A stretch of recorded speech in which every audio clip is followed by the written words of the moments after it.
நமஸ்தே. விசாரத் பூர்வாது புக்கில் உங்களுக்கு மெயின் புக்கில் எடுக்கிறேன். ஸ்ரீகண்டுங்கிற டிப்பினி இப்போ பார்க்கலாம். ஸ்ரீகண்ட் गांव के जमींदार பேனி மாதவ் சிங்குக்கு வரிஷ்ட புத்திருக. இந்த ஸ்ரீகண்டுங்கிற ஒரு வில்லேஜுடைய ஜமீன்தாரான பேனி மாதவ் சிங் அவருடைய மூத்த பையன். வரிஷ்ட புத்திரனா மூத்த பையன்.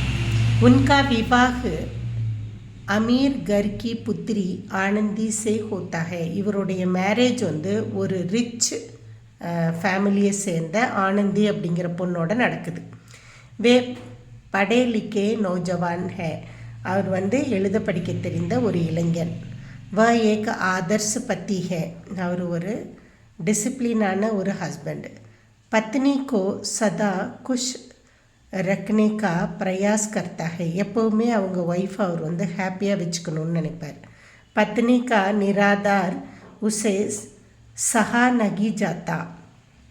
யாராச்சும் அவங்க பத்னி ஒய்ஃபை வந்து ஹர்ட் பண்ணிட்டா, நிராதார்னா ரெஸ்பெக்ட் கொடுக்காமல் இருந்துட்டா அதை அவரால் பொறுத்துக்கவே முடியாது. சகு நகி பார்த்தானா டாலரேட் பண்ண மாட்டார், அதெல்லாம் பொறுத்துட்ருக்க மாட்டார், ரெஸ்பெக்ட் கொடுக்கணும்னு நினைப்பார். साथ ही उसके मन में भाई के प्रति वात्सल्य एवं पिता के प्रति आदर भी है. அவங்க தம்பி மேலே அவருக்கு உண்மையான அன்பு இருக்குது, அப்பா மேலே பாசமும் இருக்குது. வ अंग्रेजी पढ़ा लिखा होने पर भी भारतीय संस्कृति को मानता है. அவர் ஆங்கிலம் எழுத படிக்க தெரிஞ்சிருந்தும் கூட இந்தியன் பழக்க வழக்கம், இந்தியாவுடைய கல்ச்சர் மேலே ரொம்ப பாசம் வச்சுருக்கவர், பற்று இருக்கவருன்னு சொல்கிறாங்க.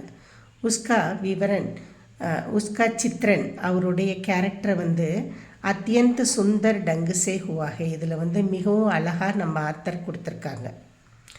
ஏக ஆதர்ச புத்திர ஒரு டிசிப்ளினான ஒரு ஐடியல் பையனாகவும், ஆதர்ச பத்தி ஒரு நல்ல ஹஸ்பண்டாகவும், ஆதர்ச பாய் ஒரு நல்ல பிரதராகவும், கே ரூபமே உன்கா சித்ரன் ஹுவாகே. இவரை இத்தனையும் ஒரு நல்ல பையனாக, நல்ல பிரதராக, நல்ல ஹஸ்பண்டாக நமக்கு வந்து சித்தரித் பண்ணியிருக்காரு நம்மளுடைய ஆத்தர்னு சொல்கிறாங்க.